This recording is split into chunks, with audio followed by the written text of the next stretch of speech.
Es una suerte poder tener a Hernán Charosky de Transformar, que lo invitamos. La idea sería poder armar algo que tenga que ver entre deliberaciones y democracia, transparencia, corrupción, competencia, que tiramos como esas líneas de reflexión. Y a mí me gustaría un poco presentar muy abreviadamente la entidad, ¿no?, de Hernán Charosky. Cualquier cosa agregada, aquellas cosas que yo no tenga, que no haya podido encontrar. Es sociólogo, es máster en políticas públicas, se dedica a cuestiones de transparencia y control de la corrupción desde hace más de 10 años. Su principal interés ha sido siempre el valor de la participación ciudadana como herramienta de control democrático. Y un poco el perfil que está teniendo este tipo de conferencias, este tipo de intercambios que estamos pidiendo de Transformar para la coalición, para mí está muy relacionado con Mayo, con nuestra gesta patria y con la idea de una democracia de deliberación, una democracia que permita la discusión, quizás como una forma superadora de la democracia representativa liberal clásica que la teníamos hasta ahora, y que yo insisto, aunque en el 25 de mayo se discutieron cosas, y que el 25 de mayo es producto de una semana de muchas discusiones, no siempre con palabras fueron las discusiones en la Argentina, y esperemos que no lleguemos a más que eso, pero esa sería la idea. Bueno, actualmente Hernán es consultor de Transparencia Internacional, profesor de la Facultad de Derecho de la Universidad de Palermo, fue director ejecutivo de Poder Ciudadano, consejero de políticas del Banco Interamericano de Desarrollo, consultor en proyectos apoyados por Open Society Institute y un montón de cosas más. Si hay alguna que te parezca que tengamos que decirla, pero la verdad que prefiero estas cosas las podemos encontrar todos en internet, y quiero que Hernán tome la palabra. Muchas gracias, Hernán, por venir. Bueno, gracias por invitarme. Y nada, mi idea, como te decía antes, es hablar de algunas ideas, 5 o 10 minutos, y después hablar de la conversación, sobre todo porque me interesa más las ideas y las experiencias que están teniendo ustedes, y bueno, conociéndolos algunos de ustedes por su actuación pública, me parece que tienen actividades de investigación y de control del uso de la autoridad pública y de los recursos públicos, que me parece más interesante discutirlo como, digamos, en forma de ateneo más que hacer una exposición.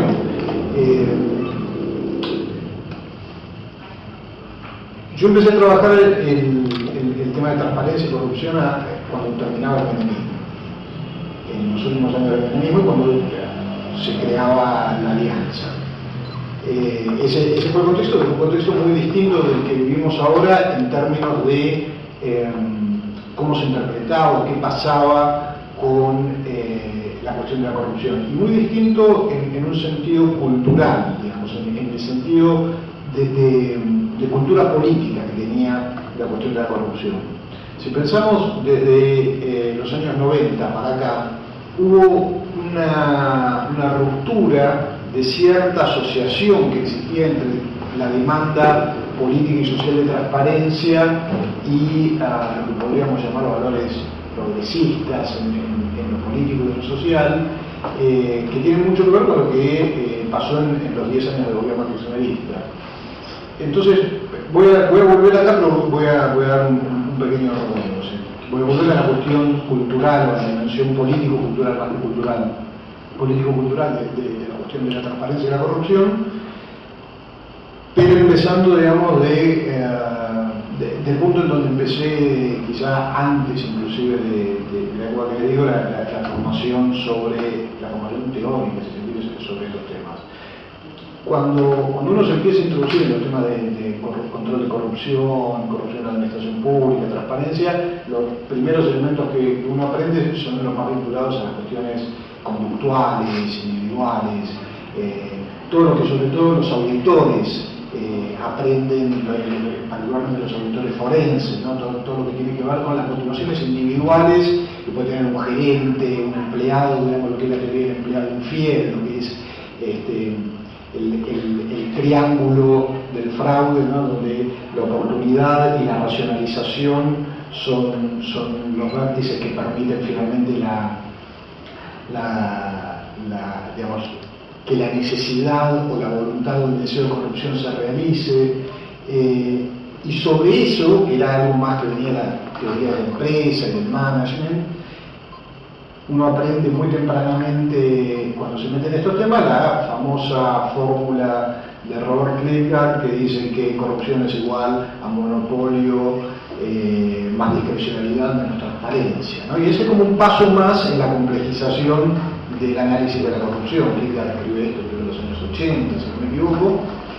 y entonces pasamos de un nivel, digamos, muy conductual a un nivel de procesos organizacionales donde los elementos que nos trae Kierkegaard nos dicen, bueno, cualquier proceso que en realidad no solamente se aplica a la administración pública, uno puede pensar en cualquier tipo de organización más o menos compleja, en donde una persona tiene la capacidad de tener la total propiedad de un proceso de toma de decisión, en donde no hay ninguna o hay pocas limitaciones que tenga que tener en cuenta a la hora de tomar decisiones y no le tiene que rendir cuentas a nadie, tiene altas chances de cometer un acto de corrupción por las condiciones que tiene dadas. Entonces, más allá de las condiciones personales, las condiciones estructurales, organizacionales, procesuales ya vienen dadas para que eso ocurra. Y las reformas, sobre todo en la administración pública y organizacional, tienen que tener en cuenta esas condiciones a ser modificadas si no quieren reducir las probabilidades de corrupción.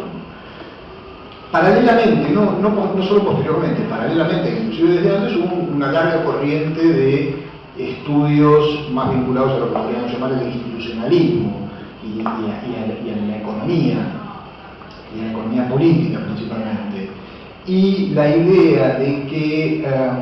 la corrupción era un fenómeno que tenía que ver con un modo de relacionarse Estado-mercado recibió muchísima atención desde los años 70 hasta la actualidad.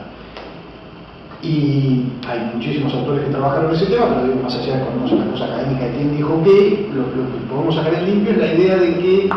en distintas situaciones en donde puede haber, por ejemplo, mercados muy competitivos y sistemas políticos muy competitivos, o mercados menos competitivos y sistemas políticos también menos competitivos, hay combinatorias posibles entre la autoridad política en un contexto competitivo, pero en relación, por ejemplo, a mercados poco competitivos, como pueden ser los de las industrias extractivas, o los de ciertos tipos de servicios públicos, o cómo se relaciona una autoridad democrática en un contexto competitivo con mercados que sí son competitivos y que requieren regulaciones de la competencia, relacionado con cualquier actividad productiva más o menos común, la alimentación, pongamos, o lo que pueden ser ciertas situaciones de contextos políticos menos competitivos, de dictaduras, a sistemas más o menos democráticos poco competitivos, en relación a estos mismos tipos de mercados. Entonces se establecen como distintas combinatorias posibles de qué tipo de riesgos de corrupción hay según cuáles son las condiciones de la política y las condiciones de la economía. Y lo interesante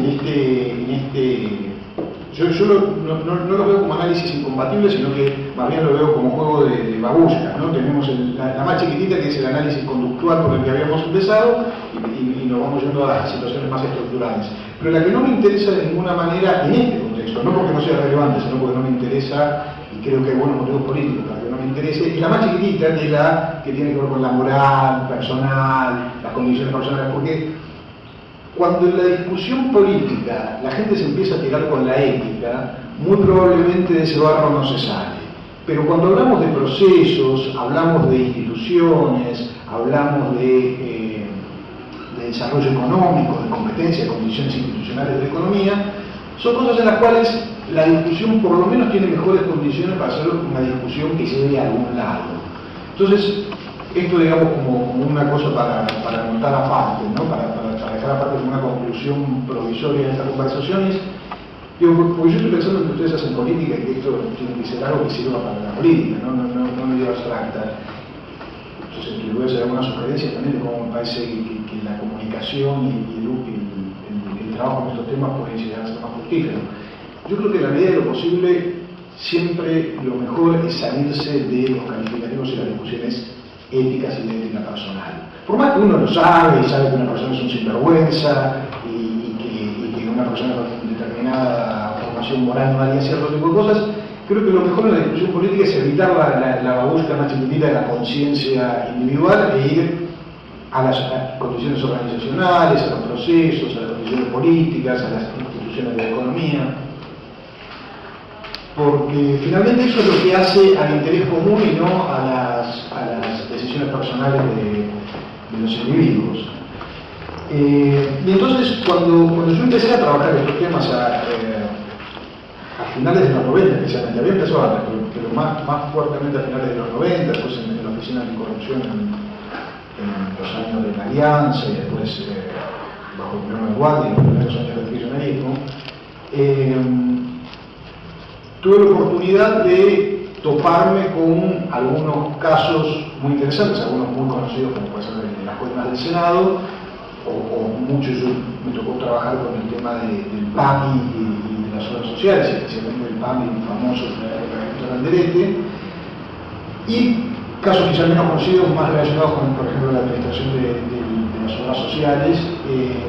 en donde empecé a ver en la práctica cómo los grandes esquemas de corrupción estaban vinculados a modos de ejercer el poder. Y una de las oportunidades que tuve de ver eso, que me dio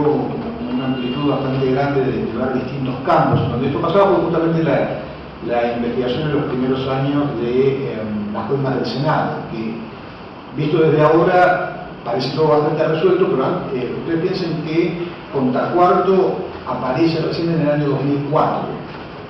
o sea, 4 años después de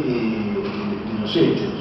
Las investigaciones hasta que aparece Contacuarto era como un asiento ciego, digamos. Uno iba. Entonces, lo que habíamos hecho al inicio de la investigación en la Oficina Anticorrupción, pasamos una serie de preguntas que eran: ¿cuáles son los lugares de la administración pública en la que hay grandes presupuestos, un poco en la línea de Kirchner, ¿no? Grandes presupuestos con pocos controles? Y empecemos a enfocarnos ahí, porque la primera pregunta era, en aquel momento, el jefe era Garrido y el jefe de la oficina era José Mazzoni, y la primera pregunta era cómo determinar si salió si la coima existió, y si existió, de dónde salió en el presupuesto nacional. Y entonces enfocamos en 3 fondos que parecían ser muy grandes en términos cuantitativos y con un bajo nivel de control, ¿no? con mucha discrecionalidad, que eran los fondos del Ministerio del Interior, para lo que en ese momento eran los aportes del Tesoro Nacional y otras transferencias discrecionales del gobierno central a las provincias, la administración de programas especiales que compensa los gastos de las obras sociales, y la Secretaría de Inteligencia. Esos fueron los 3 nichos que habíamos pensado que tenían estas condiciones. Entonces, más allá de lo que pasó después con la investigación del tema del Senado, en lo personal, formativamente, lo que me permitió ver esto era cómo en 3 campos la posibilidad de disponer de grandes montos de dinero con poco control, con mucha discrecionalidad, con nula rendición de cuentas, permitía aceitar relaciones de poder, evidentemente. La del gobierno central con los gobernadores, la del gobierno central con los sindicalistas, y la del gobierno central, en el caso de la Secretaría de Inteligencia, y según, digamos, y esto por el mayor secreto de ese tipo de gasto, pero según muchos sospechaban, y algunas investigaciones periodísticas ya habían dicho en aquel momento, servía para muchísimos usos, entre otros para pagar sobresueldos a funcionarios, a jueces, a periodistas. Entonces, si uno piensa desde el lado del receptor del dinero, ¿no? Lo que estamos diciendo, y no siempre para uso personal, a veces son para uso organizacional, esos fondos que se podían entregar más o menos ilegalmente, o se pueden ser para la provincia, pueden ser para el sindicato, o para la obra social. Pero en cualquier caso, esos flujos de dinero muy discrecionales, a veces legales y a veces no, para lo que servían era para aceptar relaciones políticas y relaciones de poder claves para la gobernabilidad. La buena voluntad de los senadores, de los gobernadores, de los sindicalistas, de los funcionarios judiciales, de los funcionarios del Poder Ejecutivo. Porque acuérdense que años después, por ejemplo, lo que se descubre es que los sobresueldos que se pagaban desde los años 90, de la época de Menem, no solo a jueces, es más, de jueces nunca se demostró, pero sí funcionarios del Poder Ejecutivo, muy parecido al esquema que estamos viendo en España, pero, digamos, el esquema que estamos viendo en España del PP son aportes privados al partido. Acá eran fondos que venían del presupuesto nacional,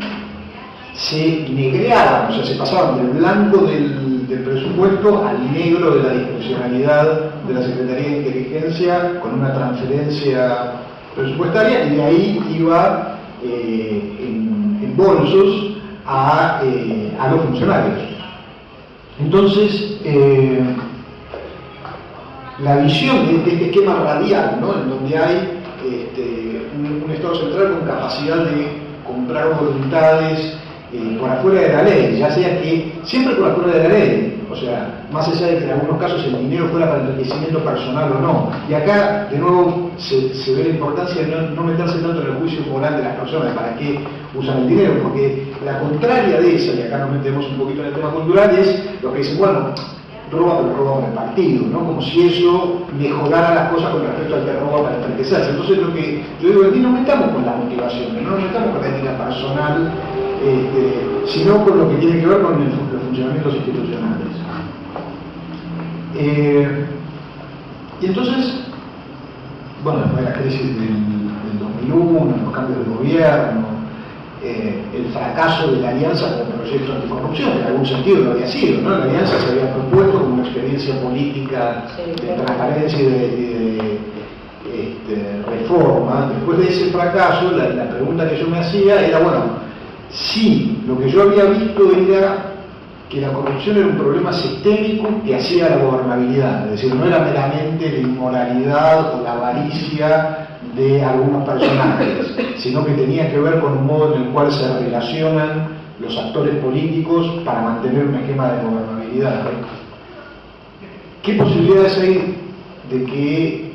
la política pueda reformar eso sin perder la condición de gobernabilidad? O sea, ¿de qué manera un gobierno, en el mejor de los mundos posibles, que quisiera cambiar esos flujos, podría hacerlo sin perder la capacidad de gobernar? Digamos, si parte de la gobernabilidad tiene que ver con comprar voluntades, si eso es muy central, si eso fuera muy central, que la inversión del que lo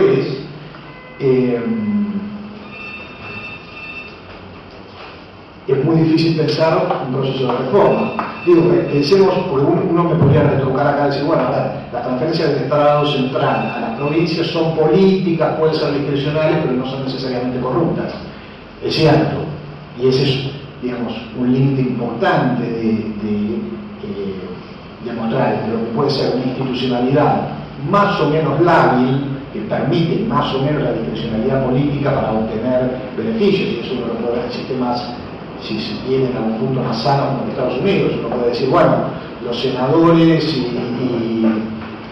los representantes negocian lo que llaman los Export Barrel Projects, o sea, los proyectos de obra pública que se incluyen, por ejemplo, en una negociación de presupuesto a cambio de votos. Eso es corrupción, y probablemente podríamos decir que no, y que hay, digamos, cierta legalidad institucional que puede ser más o menos aceptable. Pero si pensamos en lo que eran los aportes del Tesoro Nacional en los años 90, vamos a recordar que iban muchísimas veces atados a esquemas de corrupción que ocurrían en las provincias, es decir, al financiamiento de la política y al financiamiento personal de empresarios vinculados al poder de las provincias. Ahora lo tenemos un poco lejos, pero lo que pasaba con mucha frecuencia era que se hacían esos aportes, esas transferencias para obras públicas, que después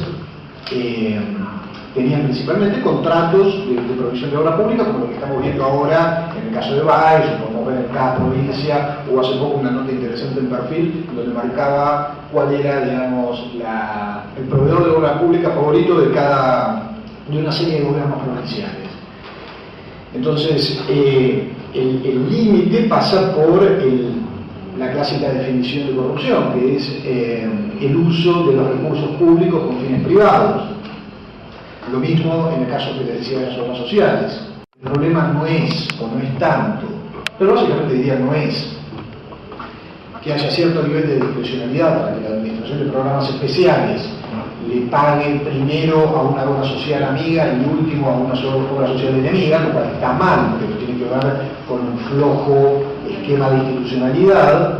que se pague expedientes falsos con documentos falsificados para que la obra social le pague a una empresa fantasma un dinero que termina en una cueva, que termina en una valija.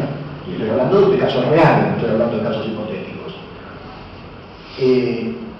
Pero en todos los casos estamos hablando de un esquema que tiene que ver con las relaciones de poder entre el gobierno y algunos actores con cierto grado de capacidad de veto, con cierto grado de capacidad de obstaculizar la gobernabilidad. Entonces, después de la crisis, que uno tiene mucho tiempo para pensar, lo que me preguntaba era cómo o bajo qué condiciones es posible una reforma si la corrupción hipotéticamente cumple este rol tan importante en la gobernabilidad.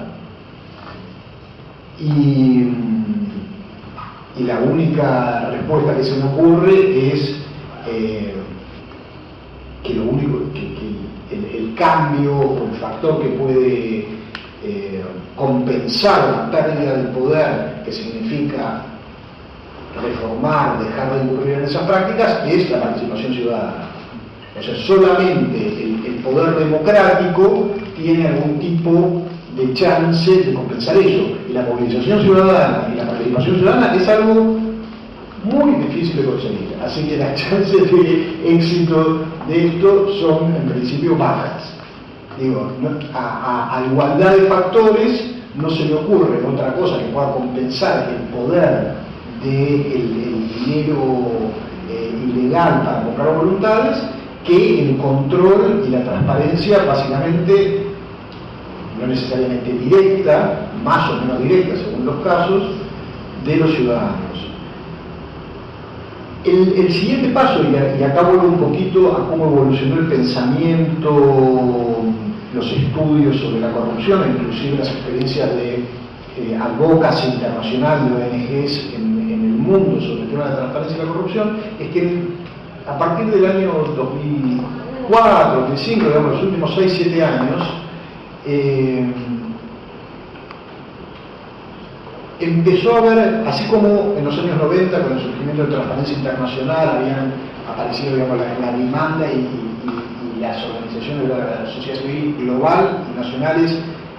tirando el tema de la transparencia y la lucha contra la corrupción en general. A partir de del primer lustro de este siglo, empiezan a aparecer muy fuertemente en la sociedad civil global y también local, y también en medios académicos, los estudios sectoriales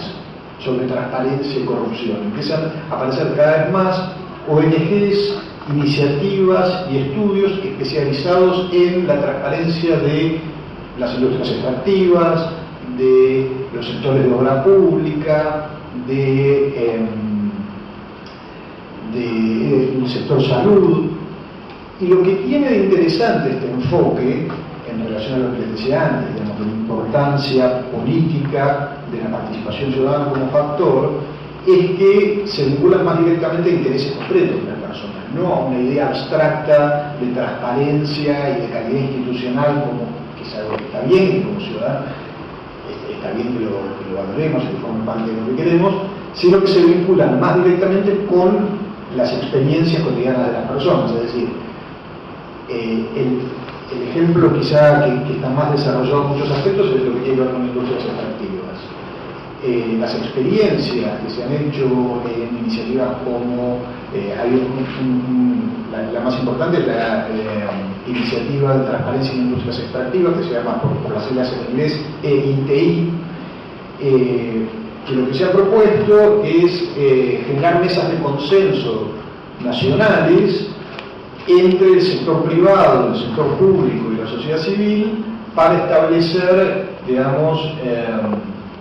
reglas de juego comunes sobre transparencia, acceso a la información y buenas prácticas en el campo de las industrias extractivas. Esto es importante, por ejemplo, para desde el acceso a la información medioambiental hasta, por ejemplo, en muchos países, como por ejemplo en Latinoamérica, el único país que está en este proceso es Perú. Pero en Perú, en Colombia, los beneficios, los royalties de la industria extractiva tienen procesos de descentralización y de aplicación a nivel local. Entonces, todo lo que tiene que ver con la transparencia de los circuitos de finanzas públicas relacionados con las industrias extractivas generaron discusiones y consensos acerca de cómo esa información se hace pública, cómo se hace transparente y cómo la sociedad civil monitorea esos procesos. En algunas experiencias de proyectos, sobre todo con apoyo de bancos multilaterales, de grandes obras públicas, en algunos casos de temas energéticos, en otros casos de temas viales, de rutas en zonas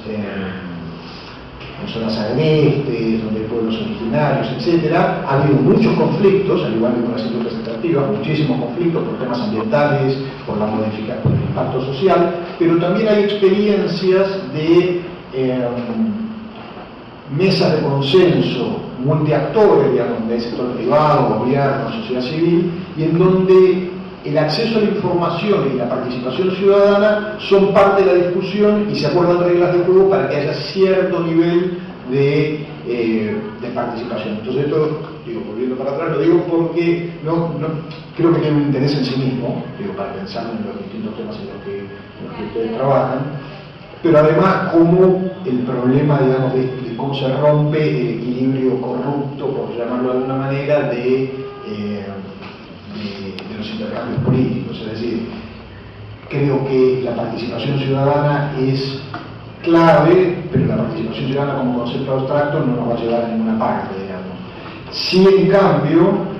la posibilidad de que el concepto de participación ciudadana se canalice en relación a situaciones concretas que afectan la vida de las personas. Cuando eso no ocurre, y hay muchas decisiones de la política que son fundamentales y que el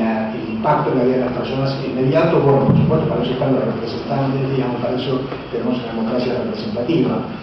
Pero creo que la idea de una democracia participativa, que no necesariamente es no liberal, en ese sentido voy a defender el liberalismo, por el contrario, creo que es muy tocquevilleana y por lo tanto bastante liberal clásica, es la posibilidad de que las personas que están afectadas o interesadas en determinada área vinculada a una política pública tengan algún grado de participación. Fíjense que, siguiendo con el ejemplo de los nichos que habíamos encontrado al principio de la investigación del Senado, uno podría pensar que en relación a lo que pasa en las provincias están, digamos, las distintas poblaciones afectadas o carecientes de la obra pública que se tendría que haber hecho con esas transferencias. Que en el caso de las obras sociales están los beneficiarios, o sea, las personas directamente afectadas por la transparencia o la falta de transparencia en el manejo de los flujos de fondos que tienen que ver con los subsidios a las obras sociales. Y en el caso de inteligencia, yo creo que ahí hay algo muy curioso y que me tocó tener cierta participación más o menos directa. Si ustedes se fijan en el caso de la AMIA, no sé si se acuerdan, pero en el año 2004 las víctimas del AMIA, particularmente la asociación Memoria Activa, firmó con el gobierno argentino lo que se llama, ante la Comisión Interamericana de Derechos Humanos, lo que se llama una solución amistosa. Memoria Activa venía reclamando la denegación de justicia en la causa AMIA y el gobierno argentino lo que hizo fue admitir su culpa, comprometerse a una serie de actos que iba a hacer para reparar esa culpa. Y uno de los puntos era la reforma de la ley de inteligencia para garantizar un mejor control del flujo de fondos porque, acuérdense, causa AMIA, gran parte de por qué se arruina la investigación tiene que ver con las coimas que se pagan con fondos de inteligencia, por empezar al imputado que es el DIN, y el uso absolutamente discrecional e ilegal de fondos que venían de la Secretaría de Inteligencia. Entonces, las víctimas y los familiares de las víctimas de la AMIA toman ese tema y lo toman en parte porque la Oficina Anticorrupción lo venía trabajando desde la causa del Senado, y una cosa que nos había pasado con la causa del Senado en paralelo era la hipótesis Secretaría de Inteligencia tenía mucho sentido, pero muy pocas posibilidades de ser investigada. ¿Por qué? Porque tenía mucho sentido que el dinero hubiera salido de ahí, pero no lo podemos saber hasta que apareció Contacuarto. Ahora, mientras no apareció Contacuarto, era imposible chequearlo. Entonces, lo que hicimos en aquel momento de la Oficina Anticorrupción fue decir, bueno, lo que hace falta es cambiar la ley de inteligencia para garantizar que efectivamente el control parlamentario se realice y para que haya cierto tipo de registro en el flujo de fondos, para que eventualmente, si alguien debía fondos, sea más difícil porque hay alguna clase de registros. Entonces, con la información de que nosotros habíamos hecho esto, las víctimas, los familiares de la víctima del AMIA lo toman y lo llevan a la mesa de negociación con el gobierno y lo incluyen. Entonces, lo que digo, mi punto acá es, cuando hay alguien que puede hacer carne de la demanda de transparencia, genera una oportunidad de transformación que normalmente desequilibra lo que por naturaleza tiende a mantenerse en el statu quo. O sea, los intercambios corruptos tienden a mantenerse en el tiempo porque todos los que participan ganan. Si los que pierden tienen algún tipo de participación, hay alguna chance de cambio. Esta es, digamos, más o menos la idea que quería tirar sobre la mesa para discutir y abrir a la conversación. Vos hablas de la investigación, sobre todo con respecto a la Secretaría de Inteligencia. ¿Qué fuentes, qué canales, por dónde investigaban? Si es que lo podés decir, quizás. Es que justamente ese es el problema. Hasta que aparece Contacuarto, las posibilidades de investigación eran bajísimas. Hubo una suerte de pericia, pero que fue muy, muy limitada. Y en realidad el problema que vos tenés en relación a la institucionalidad de los fondos de inteligencia es que es casi imposible. Si el día de mañana alguien decidiera hacer algo absolutamente ilegal con fondos de inteligencia, como por ejemplo pagarle a un senador o pagarle a un testigo en una causa de terrorismo, dos cosas que ya ocurrieron, sería imposible para la Comisión Bicameral del Congreso de Control de Actividades de Inteligencia abrir la puerta de la CIDE y fijarse si eso ocurrió o no ocurrió. No hay ningún tipo de registro formal mandado por ley o por reglamentación que le permita a un diputado, miembro de esa comisión, y decir, no, perdón, pero usted tendría que haber registrado, ahora acá tienen el ingreso, acá tienen el egreso, ¿a dónde fue tal data? Eso no existe. Las reformas que habíamos propuesto desde la Oficina Anticorrupción y que Memoria Activa toma para este acuerdo es justamente la idea de que eso se tenía que limitar. Si no, una investigación incluso judicial, un juez allá el día de mañana patea la puerta de la CIDE, entra y dice, quiero saber si acá se movieron 5 millones de dólares para pagarle a los senadores. Tiene una pila de papeles así, tiene archivos por allá, y sobre todo, no sé cómo es ahora, pero cuando fue lo del Senado, esos fondos estaban bancarizados por primera vez. Que es eso, en las defensas que da de Santibáñez sobre su operación. Dice, ¿cómo me van a acusar de corrupción si por primera vez? Lo cual es cierto, digamos, que estaba bancarizado, lo cual no significa más que eso. Pero piensen que lo que históricamente fueron más o menos en promedio 100 millones, 150 millones de dólares anuales, por lo menos inicialmente en el presupuesto, porque después hay transferencias que lo acrecientan. Pero 150 millones de dólares anuales o 200 millones de dólares anuales se manejaban cash. Entonces, es complicado. Digo, no siempre. La posibilidad de investigar, por eso decía, muy rápidamente nuestro camino de investigación se cortó y cuando se cortó el camino de investigación dijimos, bueno, lo que hay que hacer es una reforma legislativa y generamos un proyecto de reforma. Me parece interesante, por lo menos como duda. O vos haces eje sobre gobernabilidad, corrupción, gobernabilidad y participación ciudadana, y decir, bueno, la cuestión moral, reducirla en el debate político porque distorsiona y demás. Sin embargo, la pregunta que te hago es, ¿cómo pensar la participación ciudadana en términos que excedan a las comunidades organizadas como ONG o partidos políticos si no existe esa reprobación moral que nace del hecho de corrupción, y que ahí, desde la visión moral o ética, en realidad tiene que existir una reprobación social a los hechos de corrupción que permitan desde ahí generar la presión, porque ahí está atado el tema de la gobernabilidad. Porque yo, la verdad, cuando vos planteas el tema de la gobernabilidad, tiene que ver con eso. ¿Qué anclaje político nos va a sostener en un proceso de reforma en términos de transparencia institucional, política y económica? Y ahí está, ¿no? El toma y daca, cómo nosotros vamos de a poco, pero me parece que, si bien puedo aceptar que el debate político en el discurso moral puede ser hasta perjudicial, o habría que valorarlo y verlo, y que sí es necesario resortes institucionales, y que hay mecanismos, digo, mucho más que eso, sé bueno, no robes, me parece que hay algo para poner en discusión, decir, bueno, ¿cuál es la reprobación social que hay por parte del pueblo de Argentina de hechos de corrupción? ¿Cómo se asimilan los grandes hechos de corrupción a la corrupción pequeña, a esta conductual que vos decís, a coimear al cliente? O sea, a vos te tengo preso porque sos cómplice, porque coimeaste al policía. Entonces, ¿qué me venís a decir a mí? Que puedo pagarle a un senador, que puedo... Pero a mí me parece que hay un punto, y quería ver qué pensaba de eso. Y otra cuestión, que para agregar a la cuestión de los hechos de corrupción, que es algo que estamos viendo mucho, nosotros en la ciudad lo vemos. La ciudad de Buenos Aires carece de ley de publicidad oficial, carece de ley de ética pública, etcétera, etcétera. Digo, no hay resortes institucionales, la cuestión conductual la vemos contrariada porque tienen los resortes para establecer esas leyes, y cuando vamos a la cuestión eminentemente moral decimos, muchachos, están haciendo las cosas mal porque encontramos desvíos de fondo. Y eran este hecho de corrupción, decíamos, enriquecimiento personal, enriquecimiento para el partido, pero después hay algo que hay en la política que es... y que también ver cómo se puede administrar, que es el aprovechamiento, por vías legales, el aprovechamiento del recurso para beneficio propio del gobernante. Llámese pauta pública, digo, fútbol para todos, la publicidad oficial de Macri, digo, ahí no hay enriquecimiento personal. No hay robo para el partido porque el dinero no sale de la administración. Sin embargo, el producido del dinero público es en beneficio de los gobernantes, en su calidad de presidente o jefe de gobierno. Entonces, esas dos cosas, cómo juegan a moral en el control desde la sociedad y la reprobación, y este concepto que creo que es corrupción también en cierta manera, aunque, o no, me dirás, aunque dentro de los caminos de la legalidad o institucionalidad.